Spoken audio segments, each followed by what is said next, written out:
कृपामूर्ती गुण संपत्ती निधाना पिंडपदी समर्पिला पिंडपदी समर्पिला आम्ही आपुला जीवभाव न मागो काही अणुमात्र न मागो काही अणुमात्र कृपापात्र करावे पिंडपदी समर्पिला पिंडपदी समर्पिला आम्ही आपुला जीवभाव निळा म्हणे विज्ञापना निळा म्हणे विज्ञापना परिसादिना रंकाची पिंडपदी समर्पिला पिंडपदी समर्पिला आम्ही आपुला जीवभाव विठ्ठल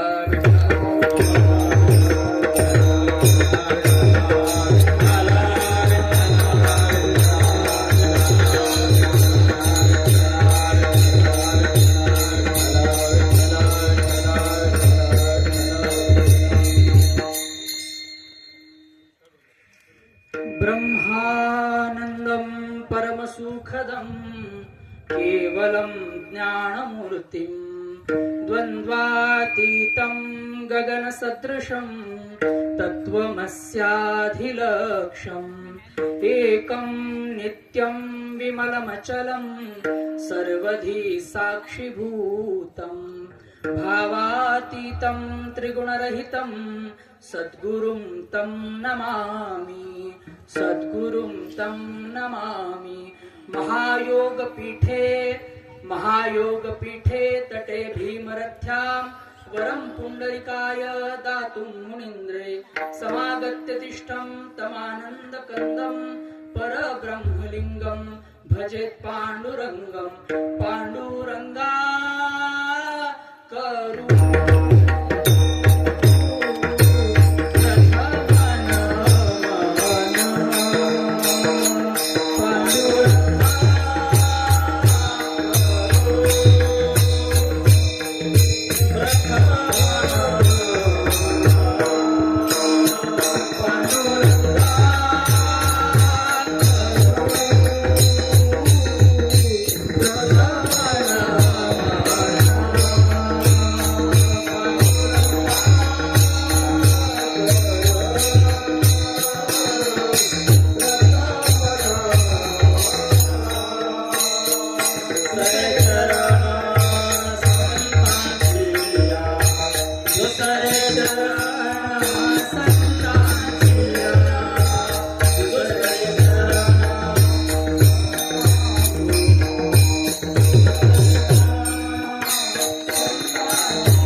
पांडुरंगा करू प्रथम नमन दुसरे चरण संतांची या त्यांच्या कृपादाने कथेचा विस्तारू त्यांच्या कृपादाने कथेचा विस्तारू बाबाजी सद्गुरु दास तुका जयांचे करिता स्मरण होय सकल विद्येसी अनुसरण पेशिवंदू श्री चरण श्री गुरूंचे ते नमस्कारो आता विठ्ठल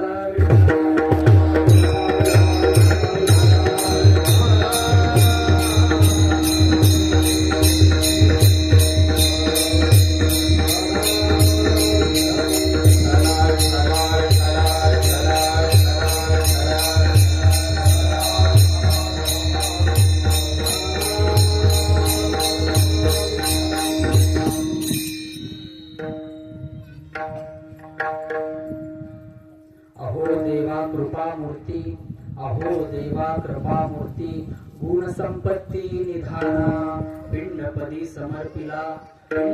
समर्पिला आम्ही आपुला जीवभाव प्रस्तुत प्राप्त कीर्तन प्रसंगी चिंतनासाठी घेतलेला अभंग हा जगद्गुरु तुकोबारायांचे पट्ट शिष्य असे असणारे आपले श्री संत निळोबाराय यांच्या गाथ्यातील द्वितीय भागातील तोरणापर प्रकरणातील हा अभंग आहे. अभंगाच्या चिंतनाला सुरुवात करण्यापूर्वी थोडासा परिहार द्यायचा झाला तर तो असा की आज आपण सर्व जण वैकुंठवासी हरिभक्त परायण नारायण महाराज साखरे यांच्या पुण्यस्मरणासाठी प्रथम वर्ष श्राद्ध ते पुण्यस्मरण करण्यासाठी आपण आज इथे जमलेलो आहोत. खरं म्हणजे आपण पुण्यस्मरण अनेकांचं करत असतो महाराज. म्हणजे आपल्या हिंदू धर्मामध्ये अशी परंपरा आहे की व्यक्ती मृत्यू पावल्यानंतर सर्व क्रियाकर्म झाल्यानंतर 3रा दिवस करतात, 10वा दिवस करतात, 13वा दिवस करतात आणि त्यानंतर वर्ष श्राद्धाची ही त्यातली एक प्रक्रिया आहे. परंतु इतर लोकांचं वर्ष श्राद्ध असणं, आपल्यासारख्या सामान्य लोकांचं वर्ष श्राद्ध असणं किंवा त्यांचं पुण्यस्मरण असणं ही वेगळी गोष्ट आहे. आणि ज्यांनी जीवनभर भक्ती केली, हरिभक्त परायण असंच नाव लागत नाही महाराज. ते आता आमच्या मागे लागतं, आम्ही त्याच्या लायकीचे, म्हणजे माफ करा शब्द चुकीचा गेला असेल, परंतु आम्ही त्या लेवलचे आहोत की नाही माझ्याबद्दल बोलतो बरं का, बाकीच्यांनी मानून घेऊ नका. परंतु हे नाव मागे लागणं ह भ फ प हरी भक्त परायण, आपण पारायण अनेक करतो महाराज, पण आपण भक्तीमध्ये परायणता आपल्या नसते बरं का. आणि अशा हरिभक्त परायण नारायण महाराज साखरे यांचंही आपलं पुण्यस्मरण आपण त्यांचं करतोय आणि त्या निमित्तानं ही कीर्तनाची सेवा विठ्ठल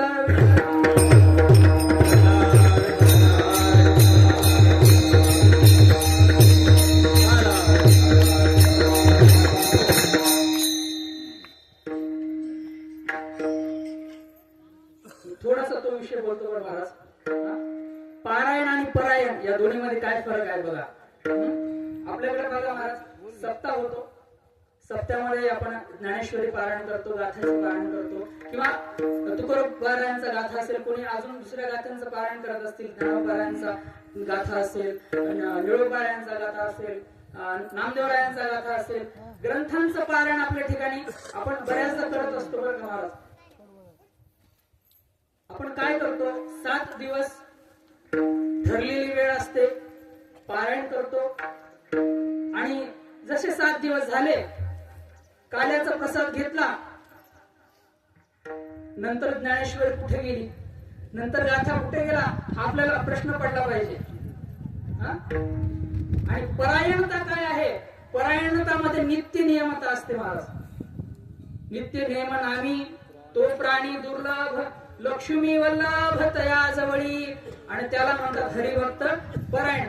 आता दुसरा अर्थ असा आहे त्याचा महाराज की आपण ग्रंथ वाचले, कीर्तन ऐकली, प्रवचन ऐकले, तो शब्दांचा खेळ आहे. प्रवचन करायचं, कीर्तन करायचं म्हणजे काय करायचं महाराज, शब्दांच्या खेळामध्ये श्रोत्यांना अडकून ठेवायचं 2 तास. आणि आपलं ऐकणं फक्त याच मर्यादित असलं नाही पाहिजे महाराज. जे ऐकलंय बघा, देवाची द्वारी उभा क्षणभरी, हे देवाचे द्वार काय आहेत, श्रवण हे त्यापैकी एक द्वार आहे, पहिलं द्वार. जर महत्सेवा हा दारवंटा हा जर विचार आपण थोडासा सोडला आणि फक्त जर आपण भावार्थ रामायण नाथ महाराज जे सांगतायत तर त्याच्याचकडे जर आपण पाहिलं ना, तर पहिला जो दारवंट आहे तो श्रवणाचा दारवंट आहे. परंतु माणूस जर तिथेच अडकून राहिला तर तो आत्मपदापर्यंत कधीच जाऊ शकत नाही. श्रवण करू नये असं माझं म्हणणं नाहीये. श्रवणाचे अनेक फायदे आहेत, परंतु त्याच्या पुढे जाऊन श्रवणानंतर मनन करावं, मननानंतर निधिध्यासन करावं, निधिध्यासाचं रूपांतर विवेकात व्हावं, विवेकाचं रूपांतर पुन्हा अजून शेवटी मग आत्मसाक्षात्कारापर्यंत आपल्याला जाता येतं. हे जे आहे ना महाराज, याला म्हणतात हरिभक्त परायणता. परायणता याला म्हणतात. विठ्ठल विठ्ठल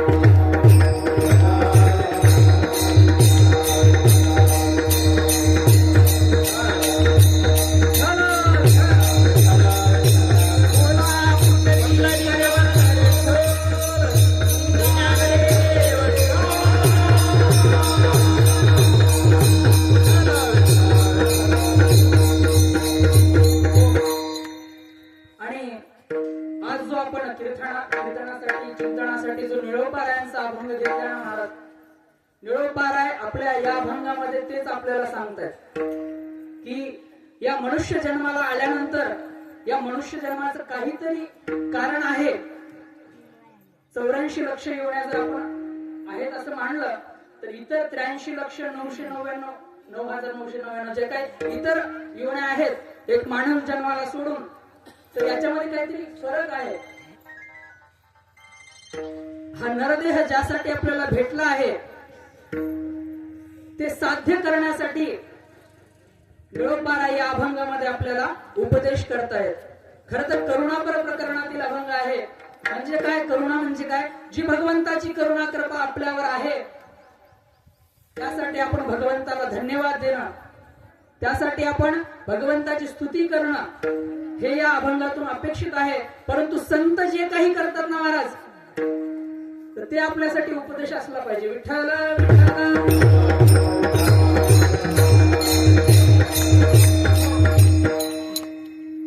कारण संत आपल्याला दोन प्रकारे उपदेश देत असतात बरं महाराज, लक्ष देऊन ऐका. कारण कीर्तनामध्ये फक्त कीर्तनच चालेल तर त्याच्यामुळे कोणी अशा अपेक्षा ठेवू नका की बाहेरच्या गोष्टी होतील, गप्पा होतील. पण कीर्तनामध्ये कीर्तनच चालेल, अभंग सोडवला जाईल. विठ्ठल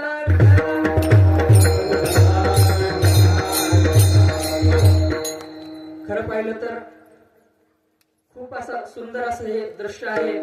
मारुती रायांपुढे आपण सर्व बसलेलो आहोत. सुंदर असे भजनी मंडळी आहेत, गायक वृंद आहेत, वादक आहेत सुंदर असे.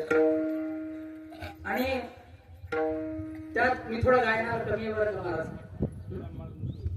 मुसळे महाराज आहेत आपल्यामध्ये, त्यांचं सानिध्य आपल्याला लाभतंय. आणि महाराज मी थोडं गायनामध्ये कच्चा आहे बरं का, नवीन आहे गायनामध्ये, त्याच्यामुळे थोडस राग म्हणून घेऊ नका. आणि कारण मी तुमच्या लेकरासारखं आहे ना महाराज. वा वा वा. एकदा महाराजांसाठी नुसत्या टाळ्या नाही, विठ्ठल विठ्ठल म्हणून टाळ्या वाजवायच्या बरं का. विठ्ठल विठ्ठल.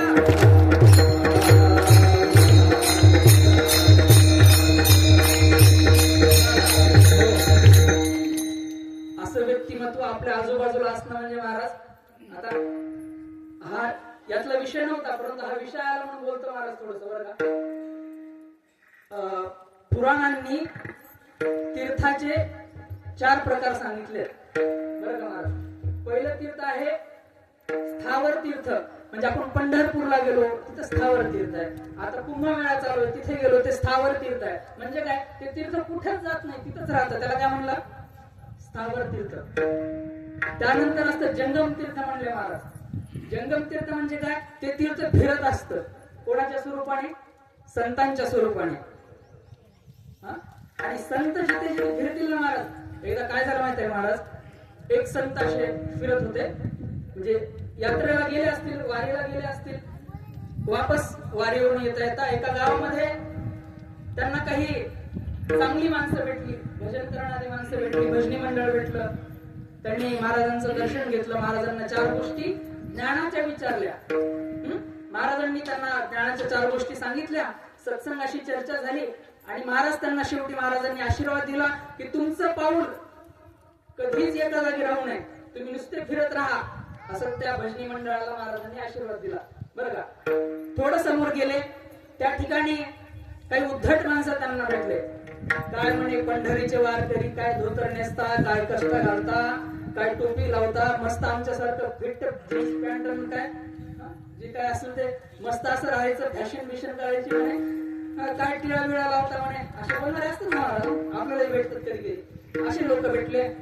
महाराजांनी त्यांना सुद्धा आशीर्वाद दिला. महाराज म्हणले तुमचं पाऊल कुठंच फिरू नये, तुम्ही एका ठिकाणी मस्त राहा म्हणले. इथंच थोडं पुढे गेले आणि जाता जाता त्यांचे शिष्य मंडळी जे सोबत होते त्यांनी महाराजांना विचारलं, का हो महाराज, वारकरी भेटले होते, चांगले विचारे, स्वभावानं चांगले होते, त्यांनी तुमचा आदर सत्कार केला, सत्संगाच्या 4 गोष्टी विचारल्या, बोलणं झालं, त्यांना तुम्ही असा का आशीर्वाद दिला की तुमचं पाऊल एका ठिकाणी कुठेच राहू नये, तुम्ही का फिरत राहा, आणि वाईट लोकांना तुम्ही असा आशीर्वाद दिला तुम्ही मस्त राहा म्हणे एका ठिकाणी, असं का? तर त्यांनी सांगितलं की भजनी मंडळ किंवा ज्यांना भजनाचा छंद आहे, ज्यांच्या ठिकाणी ज्ञानाला महत्व बुद्धी आहे, ज्यांची ज्ञानाला महत्व आहे ते जर फिरत राहिले तर त्यांचा रंग समाजामध्ये इतरांना सुद्धा लागेल आणि त्यांचं प्रत्येकाचं भलं होईल आणि दुष्ट लोक जर एकाच ठिकाणी राहिले तर दुष्टता तेवढ्या पुरती मर्यादित राहील.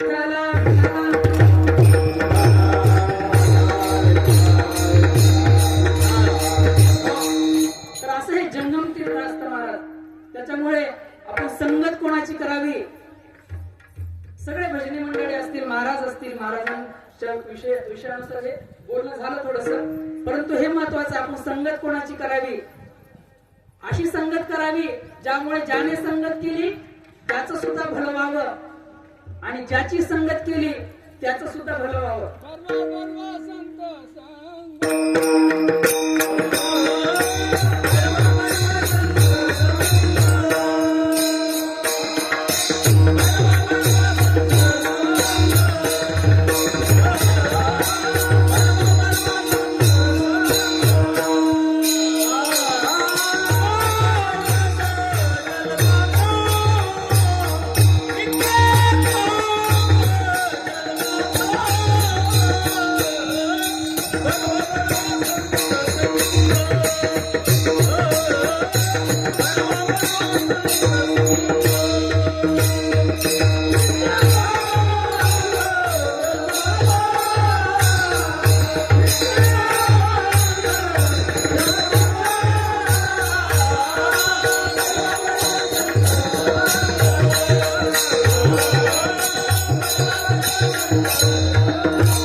संतांचा संघ बरोबर आहे. बरोबर म्हणजे काय, चांगला.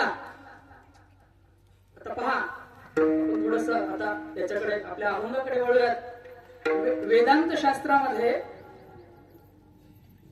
श्रेय आणि प्रेय अशा दोन गोष्टी सांगितलेल्या आहेत. आपलं जर स्वतःला कल्याण करायचं असेल ना महाराज तर या दोन गोष्टी आपण ह्या समजून घेतल्या पाहिजे, श्रेय आणि प्रेय. प्रेय म्हणजे काय, प्रेय म्हणजे असा मार्ग जो आपल्याला चांगला वाटतो परंतु त्याच्यात आपलं भलं नसतं. असे अनेक मार्ग असतात. प्रत्येक मार्ग सांगायची गरज आहे का? व्यसन किंवा संसारामध्ये राहून सांसारिक सुखाची जी आशा आहे हा प्रेयचा मार्ग आहे. संसारात कसं असलं पाहिजे, असोनी संसारी जिव्हे वेदू करी वेदशास्त्र उभारी बाह्या सदा.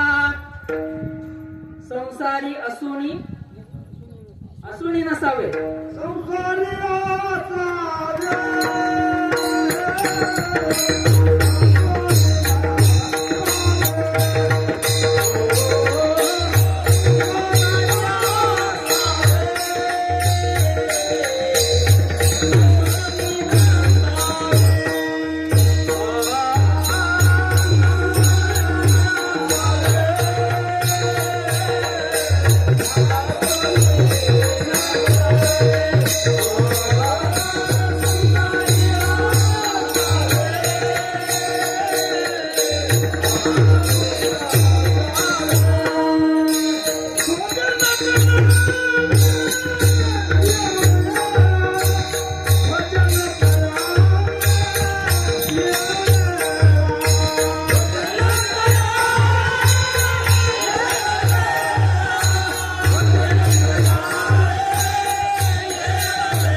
नसावे आणि काय करावे, भजन करावे वेळोवेळा, नाही का? तर प्रेय आणि श्रेय अशा दोन मार्ग असे आपल्याला वेदांत शास्त्र सांगतं. प्रेयाचा मार्ग असा असतो जो आत्ता चांगला वाटतो, परंतु काही काळानंतर दुःख द्यायला लागतो. आणि शेवटी मात्र जो त्या प्रेय मार्गावर चालायला लागला तो त्याला नाश करून टाकतो. हा मनोमार्ग आहे. जे ज्ञानोबा हरिपाठामध्ये म्हणतात ना, मनोमार्गी गेला तो तेथे मुकला आणि हरिपाठी स्थिरावला हे तोची धन्य. मार्ग देखावे, मार्ग देखावे, साच लटके ओळखावे, साच लटके ओळखावे, हिता हित जाणावे हिताची लागी, हित जाणावे हिताची लागी. मार्गात चलत असताना खरं काय आहे, चांगलं काय आहे ते ओळखून चाललं पाहिजे महाराज. नाहीतर डोळे बंद करून चाललं तर काय होईल? पुढे काय आहे? नदी आहे, तलाव आहे का, विस्तव आहे, काटे आहेत, हे आपल्याला दिसेल काय? नाही. हा प्रेयाचा मार्ग झाला. आणि श्रेयाचा मार्ग असा आहे महाराज, सुरुवातीला थोडासा संयम करावा लागतो. सुरुवातीला थोडं भजन करताना त्रास होतो महाराज. कीर्तनात उभा टाकायला लागला, हे जे आमच्यासारखे तरुण मंडळी आहेत ना, त्यांना लोक विचारतात तुझं वय आहे का, म्हणतात, नाही का? परंतु या वयात कळलं का तुम्हाला? विठ्ठला विठ्ठला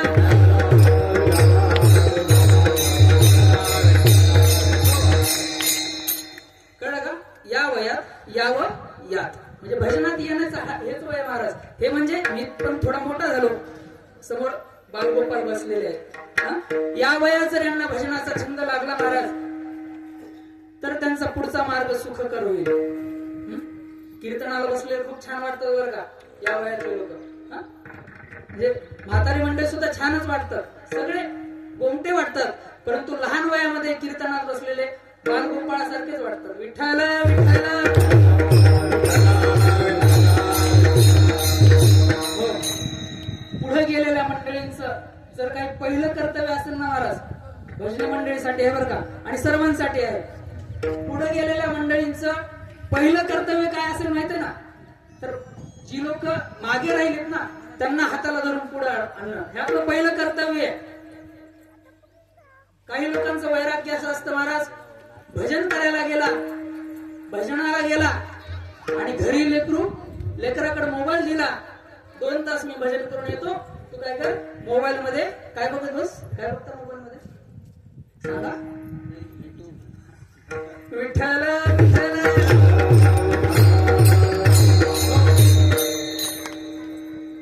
काय असतं महाराज? 3 गोष्टी आहेत बरं का. एक आहे वैराग्य. 3 गोष्टी आहेत. एक आहे वैराग्य, दुसरं आहे ज्ञान, तिसरं आहे भक्ती. नुसतंच वैराग्य असून चालत नाही. वैराग्याला ज्ञानाची जोड पाहिजे. नुसतं ज्ञान आणि वैराग्य असून कामच नाहीये. ज्ञान आणि वैराग्याला भक्तीची जोड हवी आहे. नुसती भक्ती असून सुद्धा चालत नाही.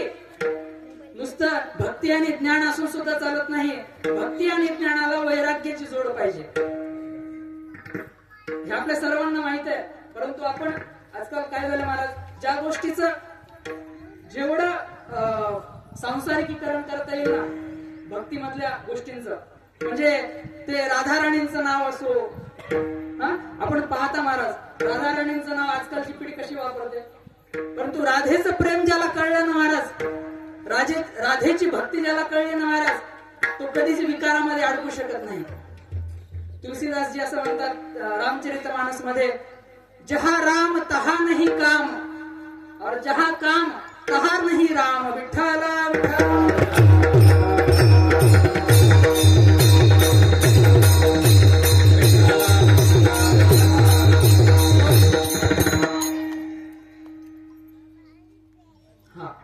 तर मी काय बोलत होतो, आजकाल कसं झालंय की आता कुंभमेळ्याचे प्रकार पहा पण महाराज. कुंभमेळ्याचे कसे कसे व्हिडिओ आपल्याकडे येतात महाराज, जे सोशल मीडियावाले जे मोबाईल मध्ये बघतात त्यांना कळतं ते. भजनी मंडळ यांना म्हणजे जे व्रत आहेत त्यांना तेवढं कळायचं नाही, पण नवीन लोकांना कळतं. खरं तर कुंभमेळा हा भक्ती वाढवण्याचा पर्व आहे महाराज. कुंभमेळा हा ज्ञान वाढवण्याचा पर्व आहे. परंतु त्या कुंभमेळ्यातून जर आपल्या हिंदू धर्माच्या नीतीवर प्रश्न उठवणारे जर व्हिडिओ सोशल मीडियावर व्हायरल होत असतील तर आपण हा विचार करा की आपल्या धर्माचा द्वेष. आता कोणी म्हणतं धर्मावर बोलू नका महाराज, भेद करू नका. लक्षात ठेवा, भेद करणं हा अज्ञान आहे, परंतु भाग करणं ही भक्ती आहे. श्रीमद भागवत कथेमध्ये नारद मुनी सांगतात, भक्तीचं व्याख्या करताना सांगतात, भागो ही भक्ती. चांगलं वाईट याचा भाग करून वाईटाला त्यागून देऊन चांगल्या मार्गी जाणं ही भक्ती आहे. खरं सुख आणि सांसारिक, खरं वाटणारं पण खरं नसणारं सुख, जे नंतर दुःख देईल ते सुख, त्या दोन्हीमध्ये भाग करून नकलीला बाजूला सारून असलीकडे जाणं याला भक्ती म्हणतात महाराज. विठ्ठला विठ्ठला.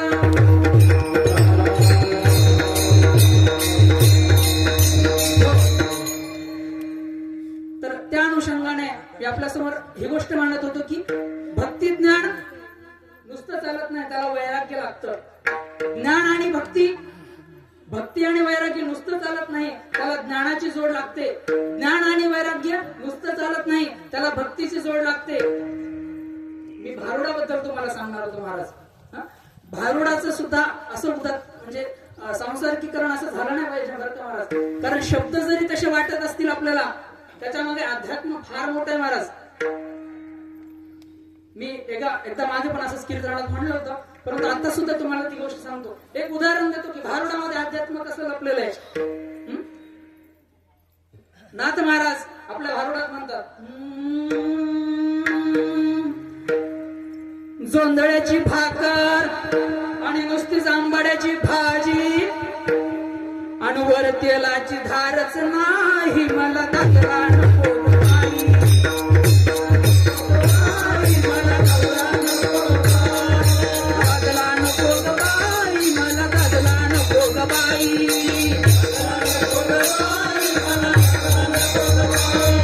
दाखला नको बाई, मला नवरा नको बाई. दाखला नको बाई, मला नवरा नको बाई. बाई बाई बाई, दाखला नको बाई, मला नवरा नको बाई.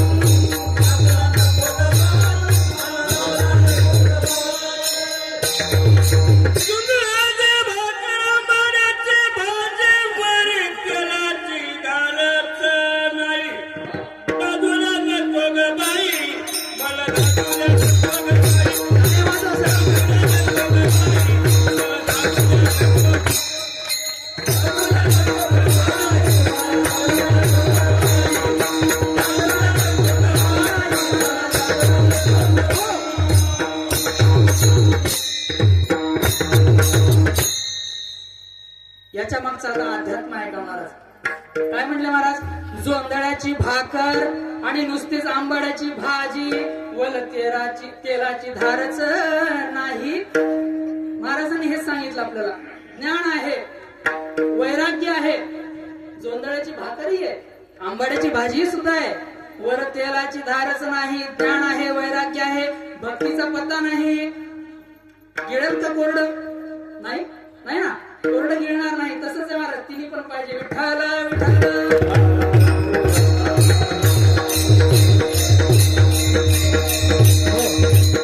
काय माहितीये का, एक वेळा एक कामानं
त्याच्यामुळे सगळंच हवंय.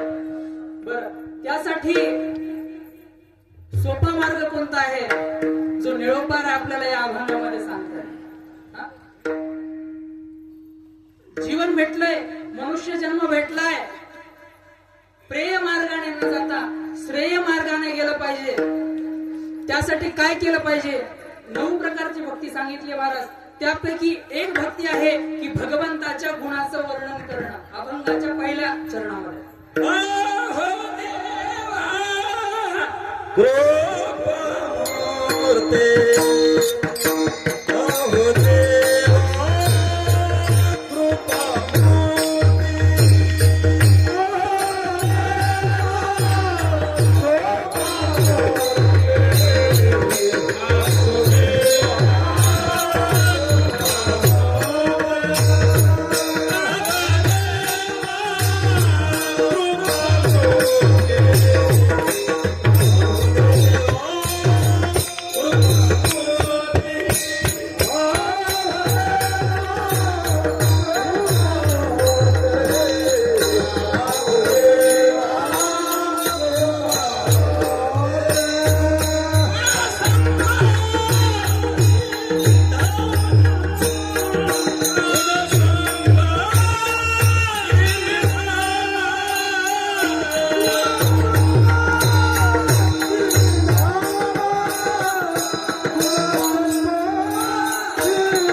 देवा कृपा मूर्ती, अहो देवा कृपा मूर्ती, गुण संपत्ती निधाना पिंडपदी समर्थ. अहो देवा कृपा मूर्ती, गुण संपत्ती निधाना.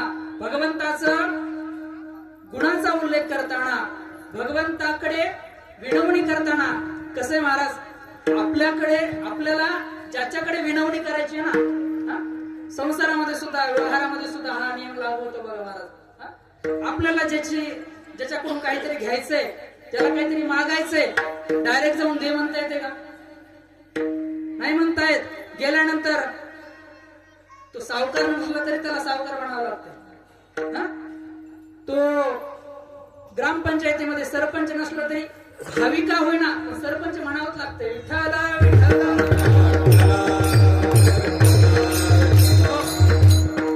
तर असा हा नियम आहे. किंवा असं आहे की ज्याच्याकडे काहीतरी मागायचंय त्याची थोडीशी स्तुती करावी लागते. संसारामध्ये ती स्तुती मूर्ती धर्माची तो मूर्ती.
प्रश्न आहे.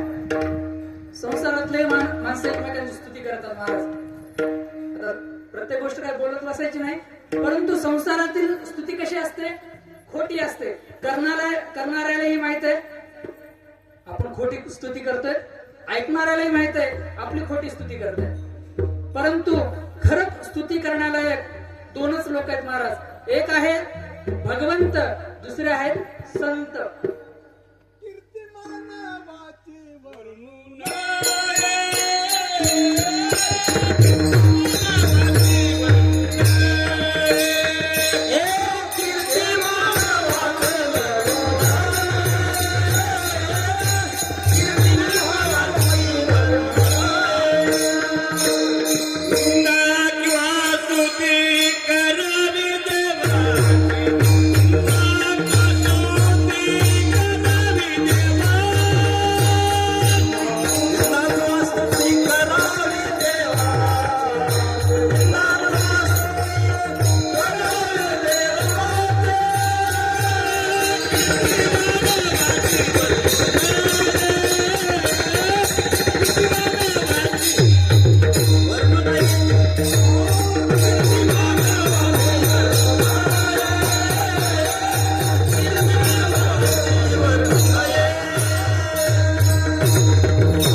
निंदा किंवा स्तुती कोणाची करावी?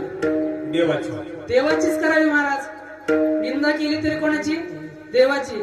स्तुती केली तरी कोणाची? देवाची. आणि माणसाची मात्र कीर्तीवरून नाही.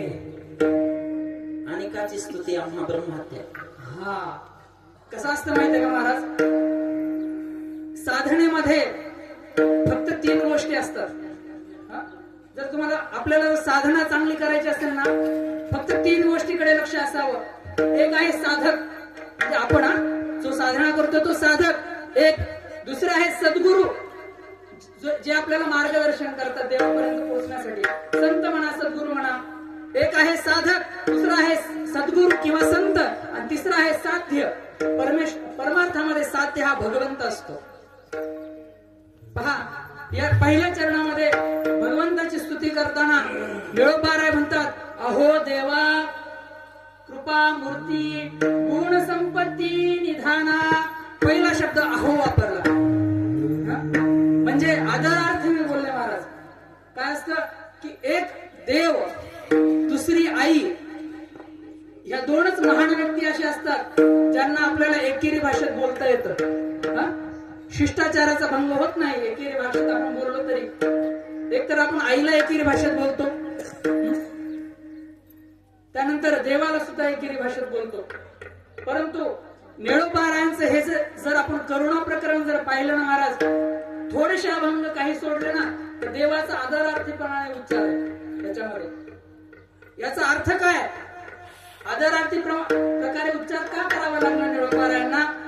कारण निळोबारायांना संप्रदायामध्ये श्रेष्ठ गुरुभक्त असं म्हटलंय. म्हणजे संप्रदायामध्ये, आपल्या वारकरी संप्रदायामध्ये गुरुभक्ती असावी तर कोणासारखी असावी? निळोबारायांसारखी असावी. किती मोठी गुरुभक्ती महाराज! तुकोबाराय वैकुंठ गमनाला गेले, सदेह वैकुंठात गेले, आणि निळोबाराय त्या ठिकाणी त्यावेळेस नव्हते, नंतर आले. सगळ्यांची विचारपूस केली आणि निळोबारायांनी विचार केला की तुकोबारायांनी मला शब्द दिला होता की तुला भेटल्याशिवाय मी काय वैकुंठ गमनाला जाणार नाही, वैकुंठाला जाणार नाही. निळोबारायांनी उपोषण सुरू केलं महाराज, अमरण उपोषण. एकतर तुकोबाराय वैकुंठावरून येतील, नाहीतर मी ही धरती सोडून वैकुंठाला जाईल. अमरण उपोषण सुरू केलं. त्याचं फळ असं झालं, तुकोबारायाला वैकुंठावरून परत धर्तीवर यावं लागलं निळोबारायांची भेट घेण्यासाठी. एवढी मोठी गुरुभक्ती महाराज. म्हणून निळोबारायचे अहो असं म्हणतात ना देवाला. गुरु तेथ ज्ञान हा, ज्ञानी आत्मदर्शन गुरु तेथ ज्ञान ज्ञानी आत्मदर्शन दर्शनी समाधान अति जैसे. दर्शनी समाधान अति जैसे. गुरुशिवाय ज्ञान नाही माहित महाराज. भावे विण भक्ती, मुक्ती. दुसरा अजून काय? हा, गुरुविण अनुभव कैसा कळे, भावे विण देव न कळे, आणि गुरुविना अनुभव कैसा कळे, किंवा गुरुची भक्ती असल्याशिवाय माणसाचं भजन सुद्धा होऊ शकत नाही असं महाराज म्हणतात हरिपाठामध्ये. तर असं निळोबारायांची गुरुभक्ती अशी आहे. आणि ते आहोचे शब्द उच्चारला ना महाराज, असं असतं की एखाद्या गुरुभक्ताला विचारा महाराज, असं असतं की त्यानं जर भगवंताची मूर्ती जरी समोर पाहिली ना महाराज, त्याला पहिले भगवंत आठवत नाहीत, त्याला पहिल्यांदा गुरुची आठवण येते. विठ्ठल विठ्ठल.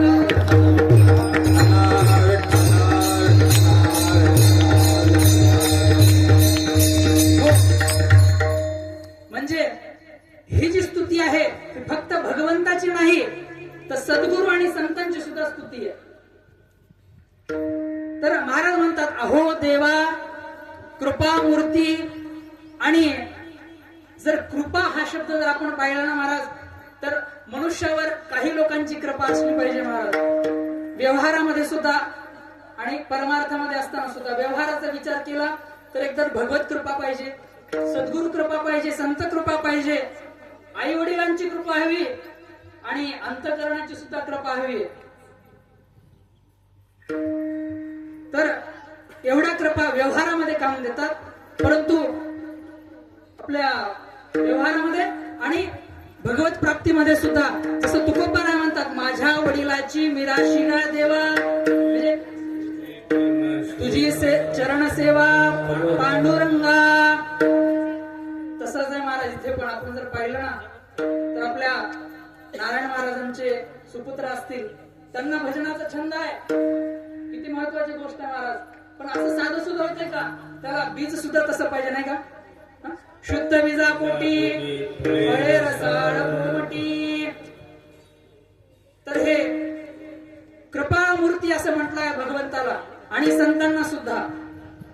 जसं तुकोबाराय म्हणतात, आता तुम्ही कृपावंत साधू संत जीवलाग, गोमटे ते करा माझे भार ओझे तुम्हासी. जर आपलं गोमट करून घ्यायचं असेल ना महाराज, आपलं भलं करून घ्यायचं असेल तर दोघांच्याच चरणापाशी आपल्याला जायला लागतं. एक आहे देव, दुसरे आहे संत विठ्ठल विठ्ठल.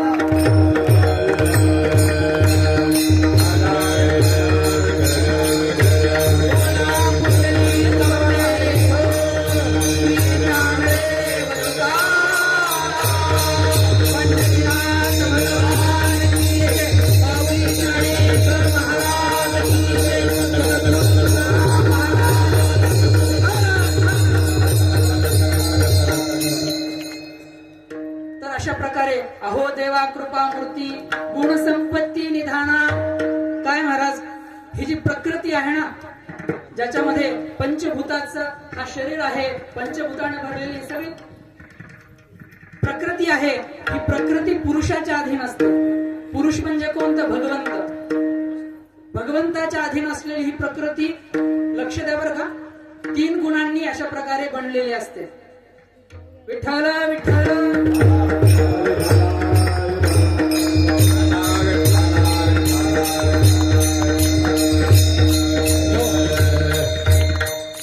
या प्रकृतीमध्ये जे काही आहे ना महाराज, एक तर तमोगुणी असेल, एक तर रजोगुणी असेल, नाही तर सत्वगुणी असेल.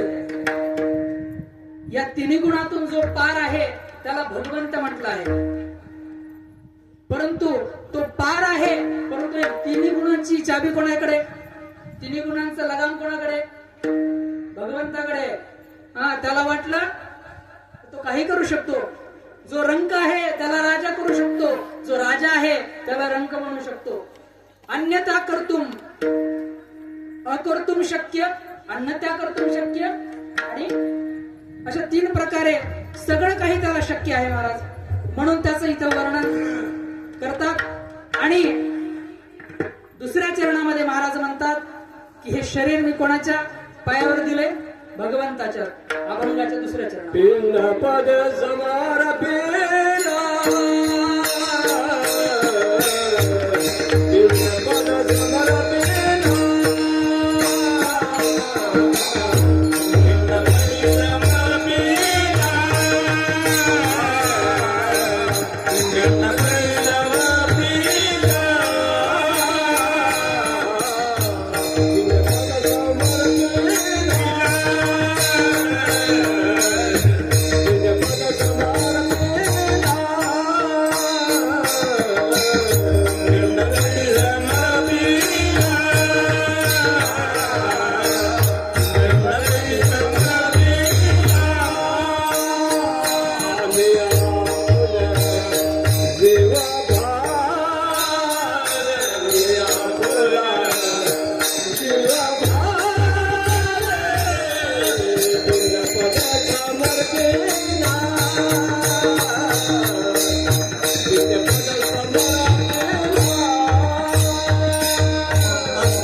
समर्पिला पिंडपदी समर्पिला आम्ही आपुला जीवभाव. निळोपाराय या दुसऱ्या चरणामध्ये म्हणतात, हा जो पिंड आहे, आता पिंड या शब्दाचा अर्थ असा आहे महाराज की हा जो देह आहे, आपण पहा महाराज, श्राद्ध करत असताना पिंड बनवत असतो. सर्वांना माहित आहे पिंडदान आपण जी करण्याची प्रक्रिया असते ना, त्याच्यामध्ये पिंड बनवत असतो. याच्यामध्ये संकेत काय आहे की शास्त्राला आणि संतांना हा जो देह आहे ना महाराज, त्या पिंडासारखा भासतो. कारण त्यांच्यामध्ये देहभावाची कमी असते. मी देह हा भाव त्यांच्यात नसतो. त्यांच्यात असतो मम एवांशु जीवलोके जीवभूत सनातन. त्यांच्यामध्ये असा भाव असतो सर्वा घटी राम देहादेही एक सूर्यप्रकाशक सहस्ररश्मी. त्यांच्यामध्ये असा भाव असतो. त्याच्यामुळे त्यांच्या दृष्टीमध्ये हा देह त्यांच्या दृष्टीमध्ये काळा नाही, हा देह त्यांच्या दृष्टीमध्ये गोरा नाही, हा देह त्यांच्या दृष्टीमध्ये सुंदर नाही, हा देह त्यांच्या दृष्टीमध्ये कुरूप सुद्धा नाही. हा फक्त एक जसा चिखलाचा गोळा बनवला ना, कारण हे शरीर कशानं बनलेलं आहे, पंचमहाभूताचं बनलेलं शरीर. आणि ही जी चमडी दिसते, ही चमडी पृथ्वी या तत्वानं बनलेली असल्यामुळं ज्याप्रमाणे एखादा चिखलाचा पिंड करावा महाराज, त्याप्रमाणे संतांच्या दृष्टीमध्ये हा एक पिंड आहे. पिंड देह स्थिती ब्रह्मांडी पिंड देह स्थिती ब्रह्मांडी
हरिपाठात सांगतात महाराज.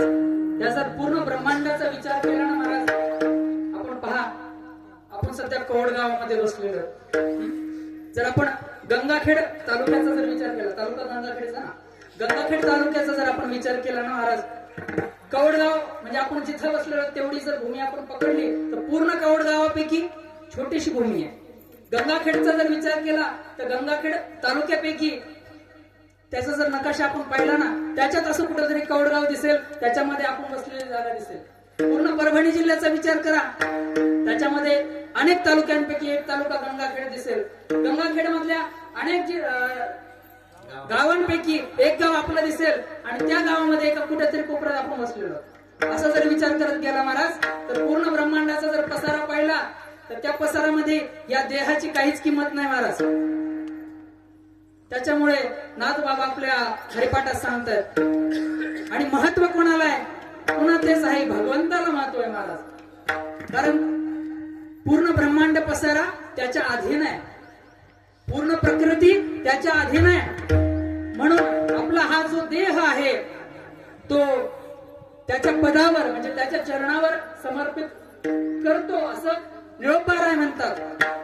आता निळोपारायांचं जर मत असं असेल, संतांचं मत असं असेल, तर आपलं मत त्याच्यापेक्षा वेगळं असलं पाहिजे काय? पहा, संत कृतीमधून सुद्धा आपल्याला उपदेश करत असतात. अर्भकासाठी पंथे हाती धरली पाटी, तैसे संत जगी तैसे संत जगी क्रिया क्रिया करुणी दावती क्रिया जगी. करुणी दावी जगी. बघा, लहान मुलगा असतो शाळेत गेलेला, नेमकाच त्याला अक्षर लिहिता येत नसतं. हा? मग गुरुजी काय करतात? पाटी धरतात आपल्या हातामध्ये, त्याचा पण हात धरतात, आपला पण हात धरतात, त्याच्या हाताला आपला हात धरतात, लेखन धरायला लावतात आणि असा काढायचा, असं गोल काढायचं, त्याच्या खाली गोल काढायचं, रेष ओढायची, उभी रेष ओढायची, असं करून दाखवतात. आता सांगा, गुरुजीला गरज आहे का? हा? गुरुजीला काढण्यासाठी किती वेळ लागेल? गुरुजींना एकट्याला काढायला सांगितलं, किती वेळ लागेल? 1 सेकंदाच्या मध्ये काढून गुरुजी बाजूला. परंतु अर्भकासाठी म्हणजे त्या लहान मुलाला शिकवण्यासाठी पाटी गुरुजी हातात धरतात, हळूच काढून दाखवतात. आई असते बघा, आई काय करते? लहान मुलगा त्याला नेमकं चालायला तो शिकतच असतो, त्याच्या असं दोन्ही हाताला धरते आणि म्हणते, बाळा असा पाऊल टाक हळूच, मग दुसरा पाय असा हळूच टाक. आता मला सांगा, तेवढ्यात जर स्वयंपाकघरामध्ये दूध उतुजाण्याचा जर त्या आईला जर वाटलं की आता दूध उतू जाते, तिला तिथपर्यंत जायला किती वेळ लागेल महाराज? महिला मंडळांना चांगलं माहिती. किंवा अजून एक उदाहरण द्यायचं झालं, आई किचन मध्ये काम करणं चालू यायचं, एवढ्यात हॉलमध्ये टीव्ही चालू आहे आणि तिची फेवरेट अशी सिरियल आवाज आला, तिला पळत यायला किती वेळ लागेल? विठ्ठला विठ्ठला. अशा प्रकारे महाराज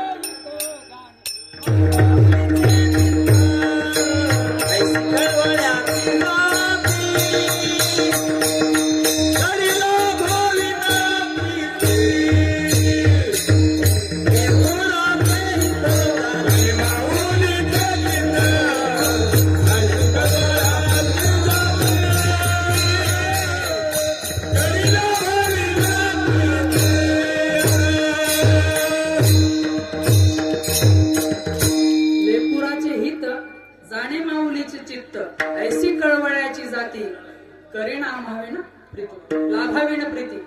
पहा, ज्याप्रमाणे आईला लेकराची चिंता असते की नाही, त्याप्रमाणे संतांना तुमची आमची चिंता पासून काढिती, अहितापासून काढिती, हित देऊन वाढविती, नाही गा सुरती पुरती माऊली जगा. म्हणून संतांना माऊली म्हणतात महाराज. माऊली हा शब्द असाच नाही भेटलाय, ज्ञानोबारायांना माऊली असंच नाही म्हणत महाराज. ज्ञानोबारायांनी कितीतरी जणांचा उद्धार केलाय. ज्ञानोबाराय धर्तीवर होते तेव्हा सुद्धा त्यांनी उद्धार केलाय आणि ज्ञानोबाराय आता समाधीस्थ आहेत आळंदीमध्ये. ज्ञानेश्वरीच्या स्वरूपाने अनेकांचा उद्धार आता सुद्धा चालूच आहे महाराज. म्हणून त्यांना माऊली म्हटलंय. विठ्ठल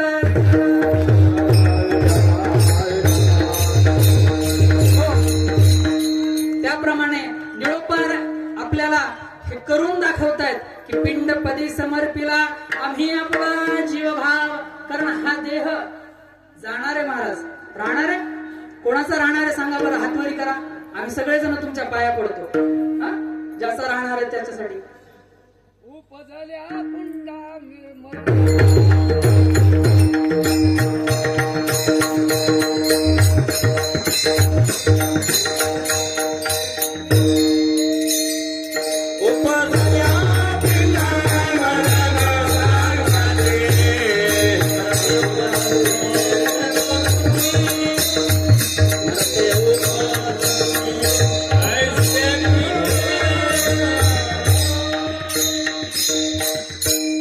उपजेते नाशे, ठीक नाही.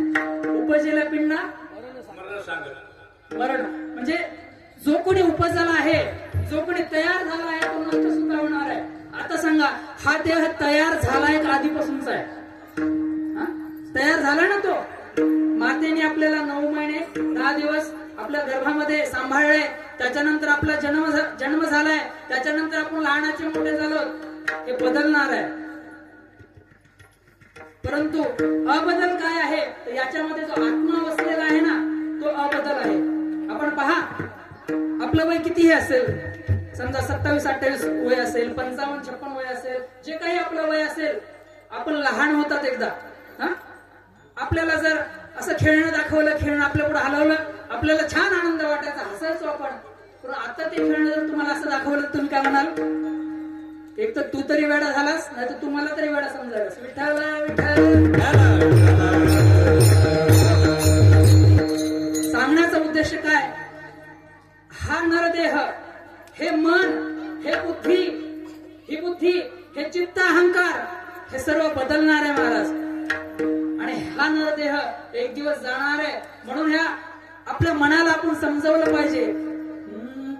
रे मन मुसाफिर निकलना पडेगा, काया कूटी खाली करना पडेगा. रे मन मुसाफिर निकलना पडेगा, काया कूटी खाली करना पडेगा. बघा, वेगवेगळ्या संतांनी या शरीराला वेगवेगळी नावं दिली. निळोबार आपल्या समोर पिंड म्हणतायत, तुकोबारांनी सुद्धा याला पिंड म्हटलंय. ज्ञानोबारांनी आपल्या समोर प्रश्न विचारलाय, कोणाचे हे हा देह, कोणाचं हे घर, हा देह कोणाचा? ज्ञानोबारांनी आपल्याला प्रश्न विचारलाय, हे घर कोणाचं आहे ज्याला आपण देह म्हणतोय? आत्मा राम ज्याचा तोची जाणे. हे आत्म्याचं घर आहे आणि याच्यामधून या आत्म्याला एक दिवस बाहेर पडायचंय महाराज. म्हणून रे मन मुसाफिर निकलना पडेगा, काया कूटी खाली करना पडेगा. भाड़े के क्वार्टर को क्या तू सजाए, भाड़े के क्वार्टर को क्या तू सजाए, जिस दिन तुझे घर का मालिक निकाले. भाड्याचं बरं का, म्हणजे भाड्याचं म्हणजे किरायाचं आहे. सावध होई बाप्पा, काळाला बाप्पा, सावध होई बाप्पा, सावध होई बाप्पा, काळाला बाप्पा, सावध होई बाप्पा, काळाला बाप्पा, सावध होई बाप्पा, काळाला बाप्पा, सावध होई बाप्पा, काळाला बाप्पा,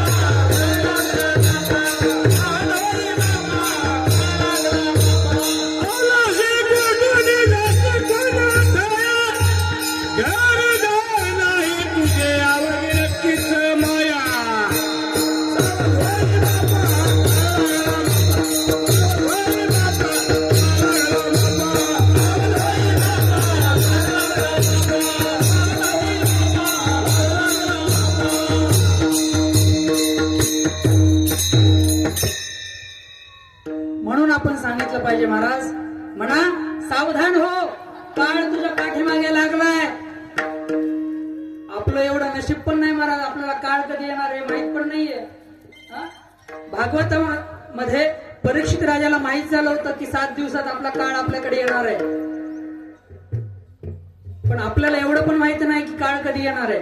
परंतु सांगू का, 7च दिवसात येणार आहे. तुम्ही ऐकलं असेल नाही, आठवड्याचे दिवस 7च असतात. सोमवार, मंगळवार, बुधवार, गुरुवार, शुक्रवार, शनिवार आणि रविवार. याच्यापैकी कुठल्याच वारी तुमचा किंवा आपल्या सर्वांचा मृत्यू होणार नाहीये. कधीतरी तो येणारच आहे आणि कधी ते आपल्याला माहिती नाहीये. आणि अशा या नरदेहाला सजवून सजवून आपण किती सजवणार आहोत महाराज? सजवलं पाहिजे. जाणार जाणार, जाणार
हा देह एक दिवस जाणारच आहे. याला सजवावं, किती सजवावं महाराज.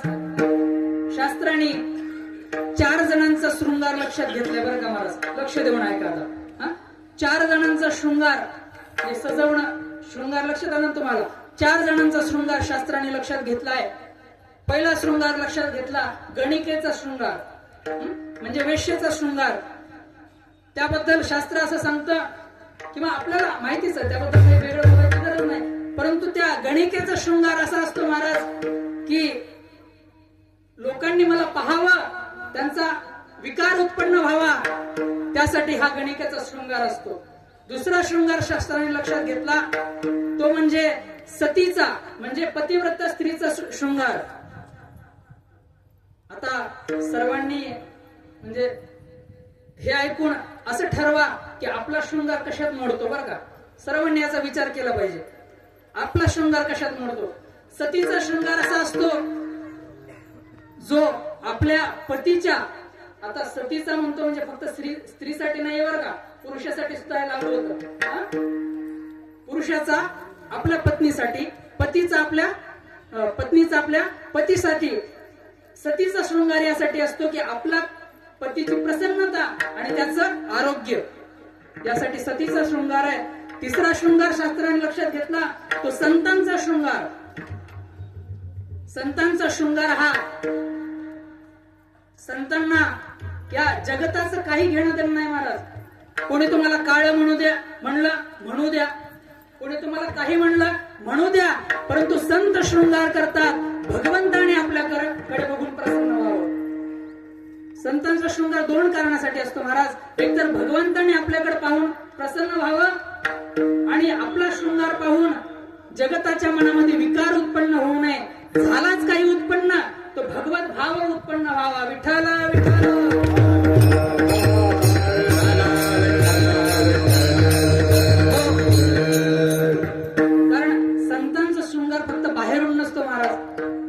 बाहेरून मस्त दिसायचं, छान दिसायचं. संतांचा शृंगार एवढा पुरता मर्यादित नसतो. किंबहुना संतांचा म्हणण्यापेक्षा सर्व साधकांचा शृंगार हा बाहेरून दिसणारा असू नये, असला तर हरकत नाही, परंतु आंतरिक दृष्टीने सुद्धा शृंगार केलेला असला पाहिजे. स्वतःची स्वतः तपासणी केलेली पाहिजे की आपल्या अंतःकरणामध्ये विकार किती उत्पन्न होत आहेत. आपल्या अंतःकरणामध्ये दुसऱ्याच्या बद्दल द्वेष भावना, राग द्वेष किती उत्पन्न होत आहेत आणि त्याला मी कमी कसं करावं, हा झाला आंतरिक शृंगार महाराज. आणि चौथा आहे भगवंताचा शृंगार.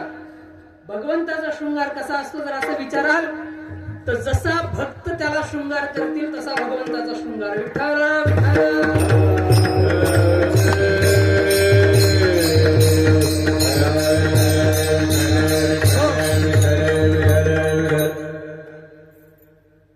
आपल्या भक्ताला जर पसंत असेल ना महाराज तर त्याला भगवंताला आपलं मुख लोण्याने भरून घ्यायला सुद्धा आवडतं. आता तुम्ही आपण असा विचार करा की तुमच्या आपल्या मुखाला काहीतरी खरकट लागले आणि आपण असं गावभर हिंडू का महाराज. आपण असं गावभर हिंडू का नाही. गवळणीने जर भगवंताच्या मुखाला लोणी लावलं ना महाराज, भगवंत अभिमानानं मिरवायचे गोकुळामध्ये. गोपिकांनी जर भगवंताला म्हटले कृष्णा, आता काल्यात वर्णन करायचा प्रसंग पण शृंगार आल्यामुळे मी आपल्याला सांगतो की कृष्णा मी काय करते, तुला वाटीभर लोणी देते, परंतु त्याच्यासाठी माझ्या समोर तुला 5 मिनिटं नाचावं लागेल. श्रीकृष्ण भगवानांना लोण्याचा मोह नाही, परंतु भक्ताच्या प्रेमाचा मोह. त्यासाठी भगवंत गोपिके पुढे 5 मिनिटं नाचायचे. असा हा भगवंताचा शृंगार आहे. विठ्ठल विठ्ठल. आणि आपला शृंगार कोणासाठी. होय भक्ती केला तैसा पूर्वी धरावी ते इच्छा. होय भक्ती केला तैसा पूर्वी धरावी ते इच्छा. म्हणजे भगवंत कसा, जसा भक्तांनी केला तसा. आणि आपला शृंगार कसा असावा, याआधी भक्तांनी, याआधी ज्ञानोबारायांनी, याआधी निळोबारायांनी, याआधी तुकोबारायांनी, नाथबाबांनी, अशा सकल संतांनी जो जसा शृंगार केला ना महाराज अंतरीचा, बाहेरून कसा वेगळा असू शकतो काळानुसार, परंतु आंतरिक शृंगार आपला तसा असला पाहिजे. परंतु आपला शृंगार कसा असतो, लोकांना दाखवण्याचा शृंगार असतो. आणि बघा आता शिवजयंती होऊन गेली, तरुण मंडळी शिवजयंती होऊन गेली, लोकांनी दाड्या वाढू वाढू परेशान झाले, फेटे बांधू बांधू परेशान झाले, हातात भगवा ध्वज घेतला, गाडीला बांधला आणि गावभर शहरभर मिळवले. चांगले, हरकत नाही, परंतु विचार किती आले शिवरायांचे, शिवाजी महाराजांचे विचार किती आले. अरे कल्याणच्या सुभेदाराच्या सुनेला आईचा मान देऊन माघारी पाठवलेला आपला शिवबा, आणि आजकाल नुसते मावळे म्हणवणारे त्यांच्या मनातले विचार जर आपण पाहिले ना महाराज, की प्रश्न पडेल, हा माल हिंदुस्थानातलाच आहे का. विठ्ठल विठ्ठल.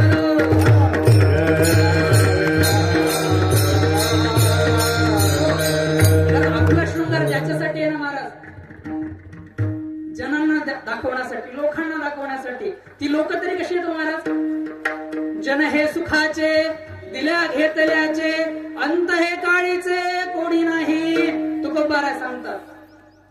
लोक फक्त सुखामध्ये आपली आहेत महाराज, त्यांच्यासोबत काहीतरी व्यवहार चालतो तोवर आपली आहेत, परंतु अंतकाळी म्हणजे फक्त शरीराच्या अंतकाळी नाही, माहिती का महाराज, त्या व्यवहाराच्या अंतकाळी सुद्धा आपल्यासोबत कोणी नसतं महाराज. जोपर्यंत आपला कोणाशी व्यवहार आहे, चांगली मैत्री आहे, परंतु मैत्री तुटते त्यावेळेस सुद्धा तो आपल्यासाठी नसतो महाराज. आणि आपल्यासाठी आधी आहे, आत्ता आहे, नंतरही राहणार असा कोण आहे, तर असा भगवंत आणि असे संत आहेत. विठ्ठल विठ्ठल.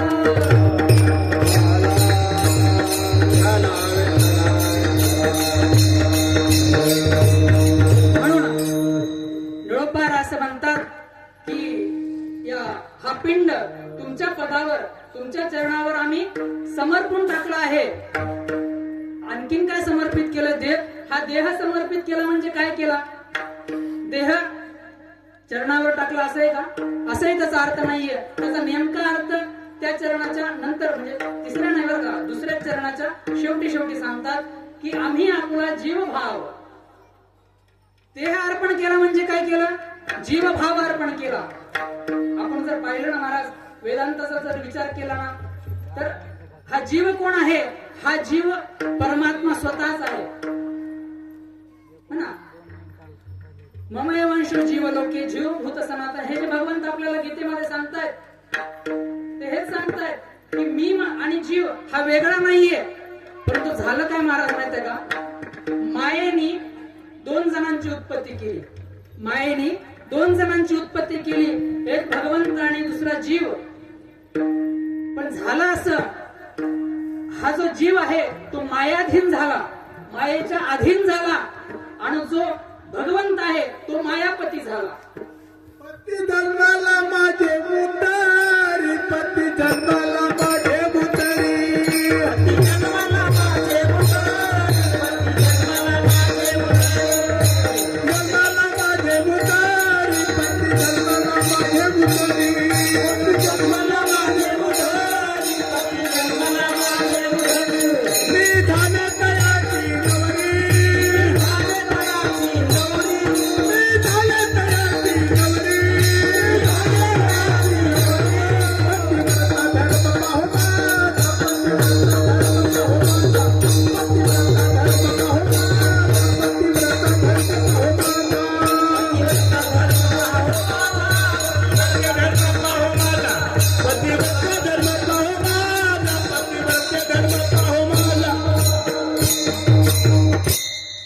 ईश्वर आणि मायेचा जर आपण विचार केला ना, तर त्यांचा संबंध सांगतानाच हे पद आहे, हा अभंग आहे.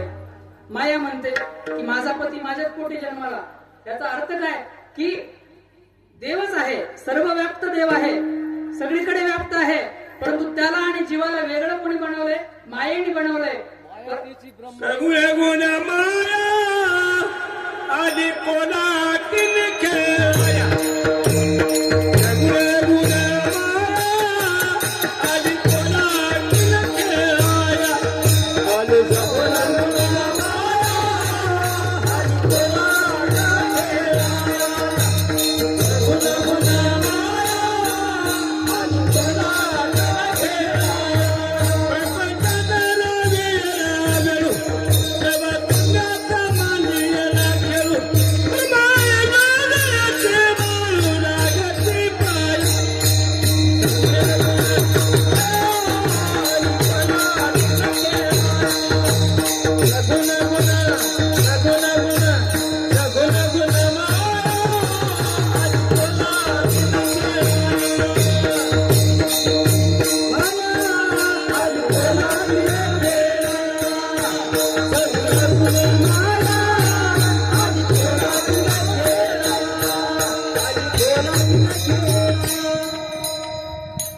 अशा प्रकारे मायाने काय केलं, या भगवंताचं एक निर्गुण रूप आणि भगवंताचं सगुण रूप, सगुण म्हणजे हा जीव आणि निर्गुण म्हणजे तो भगवंत परमात्मा, यांना वेगळं केलं आणि तो ईश्वर मायेचा पती झाला आणि हा जो जीव आहे याला जगण्याची इच्छा झाली. जीव म्हणजे काय, ज्याला जगण्याची इच्छा झाली तो झाला जीव.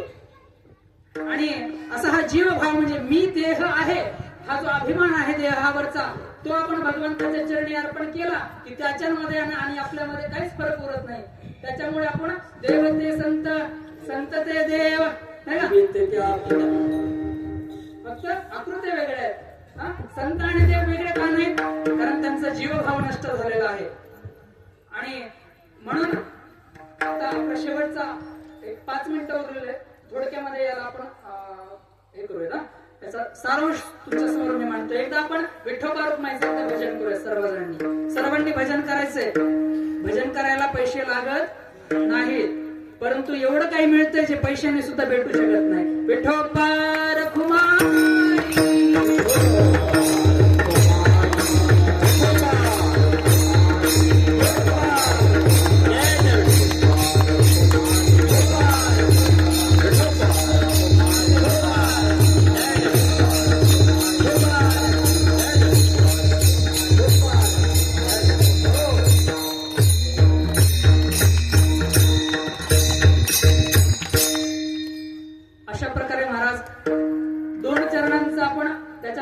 केलेलं आहे.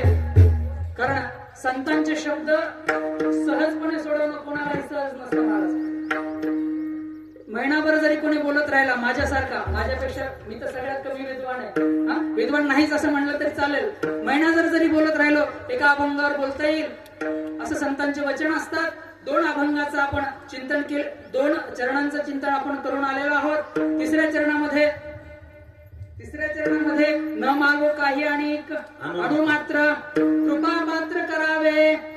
भगवंताकडे काहीतरी मागितलंय. कोणी मागितलंय? निळोबारायांनी मागितलंय.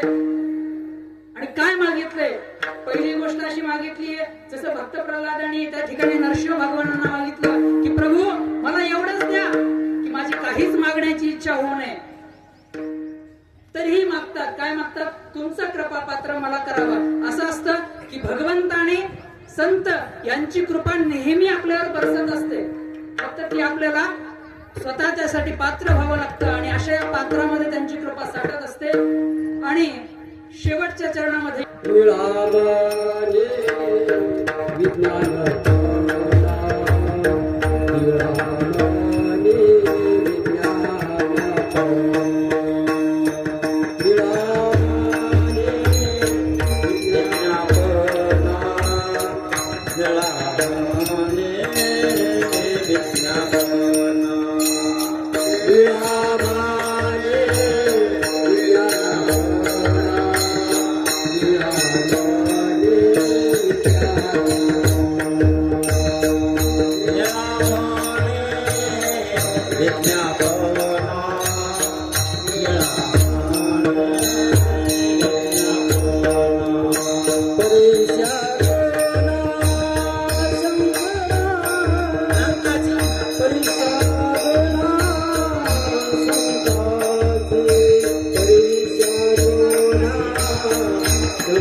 परी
तिला पादे समर्पिला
तिला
निळा म्हणे विज्ञापना, निळा म्हणे विज्ञापना, परिसा दिनारंकाची.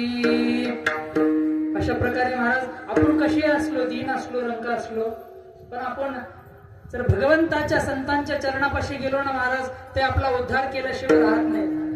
आपला वेळ संपलेला आहे. जाता जाता एक प्रसंग मी आपल्या समोर ठेवतो. जाता जाता 1 मिनिटाचा वेळ घेतो बरं का महाराज. या कीर्तनासाठी थोडस चिंतन करत असताना, एकांतात बसलो असताना एका घटनेची आठवण झाली महाराज.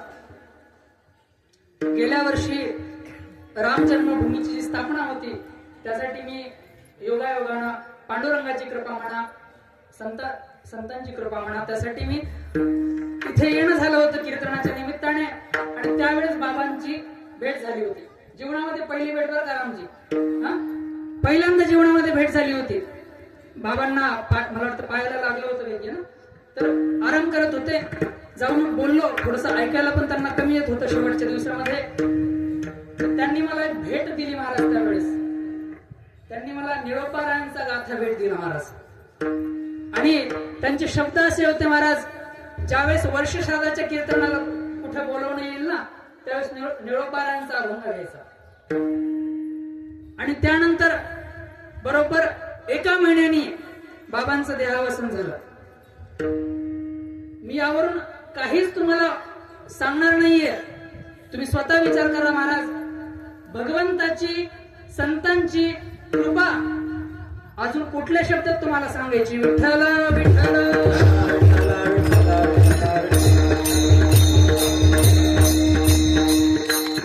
आणि ही अशी जी काही सेवा आहे महाराज, जशी झाली असेल तशी, बोलिलेले पुरे वेडे वाकुडे उत्तर, हे माझे जे काही वेडेवाकडे शब्द असतील महाराज, ते बाबांच्या चरणी अर्पण, मारुतीरायांच्या चरणी अर्पण, सद्गुरुरायांच्या चरणी अर्पण, विठोबारायांच्या चरणी अर्पण आणि सर्व संतांच्या चरणी अर्पण. आणि सेवेचा या ठिकाणी निरोप. ज्ञानेश्वर